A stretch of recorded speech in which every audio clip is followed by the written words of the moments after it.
আজকে আমরা নবম দশম শ্রেণী সাধারণ গণিতের অনুশীলনী 9.2 এর 10 নম্বর প্রশ্নটি সমাধান করব। দেখো 10 নম্বর প্রশ্নটি হচ্ছে মান নির্ণয় করো। 1 মাইনাস কস স্কয়ার 60 ডিগ্রি ভাগ 1 plus cos square 60 degree plus sec square 60 degree, অর্থাৎ এর কি করতে হবে? মান নির্ণয় করতে হবে। তাহলে এর মান নির্ণয় করার জন্য আমাদের প্রয়োজনীয় ত্রিকোণমিতিক যে মানসমূহ প্রয়োজন সেটা হচ্ছে কস 60 ডিগ্রি মান প্রয়োজন এবং সেক 60 ডিগ্রির মান প্রয়োজন। আর আমরা জানি যে কস 60 ডিগ্রির মান হচ্ছে কত? হাফ, এবং সেক 60 ডিগ্রির মান হচ্ছে কি? 2। তাহলে দেখো আমাদের যে প্রদত্ত রাশি সেটা আমরা কি করি? লিখে ফেলি। তাহলে সমাধান প্রদত্ত রাশিটি হচ্ছে আমাদের কি? 1 মাইনাস কস স্কয়ার 60 ডিগ্রি ভাগ 1 plus cos square 60 degree plus কত? Sec square 60 degree. তাহলে আমাদের এক কাজ করি, ত্রিকোণমিতিক যে মানগুলো আছে সেই মানগুলো কি করি? এখানে বসাই। তাহলে দেখো এই 1 1 এ মাইনাস মাইনাস, দেখো কস স্কয়ার 60 ডিগ্রি অর্থাৎ কস 60 ডিগ্রি মান কত? হাফ। তাহলে হাফ, তার স্কয়ার আছে, তারপর কি? স্কয়ার, ভাগ ভাগ, দেখো এই 1 1 এই প্লাস এই প্লাস, কস 60 ডিগ্রি মান কত? হাফ হাফ, কস স্কয়ার আছে এই জন্য কি উপরে স্কয়ার, এই প্লাস প্লাস, সেক 60 ডিগ্রি মান হচ্ছে 2 2, সেক স্কয়ার আছে তাহলে 2 এর উপর কি? স্কয়ার। এরপর দেখো আমরা কি করব? বর্গ করে পাই। দেখো এখানে 1 1 এই মাইনাস এই মাইনাস, দেখো এই 1 এর উপর স্কয়ার দিলে কত হবে? 1 ই হবে। আর এই 2 এর উপর স্কয়ার দিলে কত হবে? 4 হবে। এই ভাগ চিহ্ন, এই ভাগ চিহ্ন, এই 1 1 এই প্লাস প্লাস, এই 1 এর উপর যদি আমরা স্কয়ার দিই তাহলে পাবো কত? 1। এই 2 এর উপর যদি আমরা স্কয়ার দিই তাহলে কত পাবো? 4।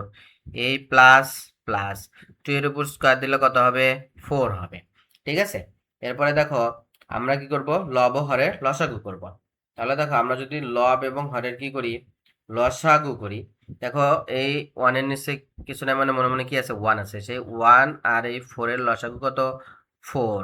তাহলে দেখো এই মনে মনে 1 দ্বারা এই 4 কে ভাগ দিলে কত হয়? 4। সেই 4 দ্বারা এই অনের সাথে গুণ দিলে কত? 4।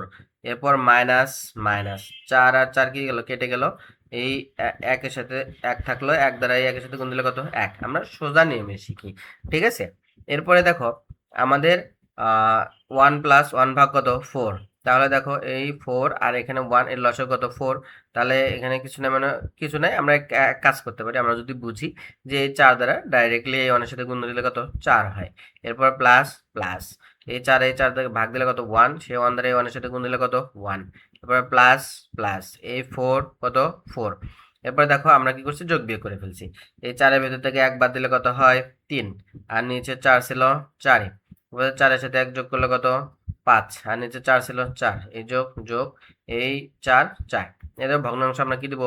উল্টায় দিব। আমরা যদি ভগ্নাংশ উল্টায় দিই তাহলে কি ধরনের ঘটনা ঘটবে? দেখো উপরে আছে 3 ভাগ 4, 3 ভাগ কত?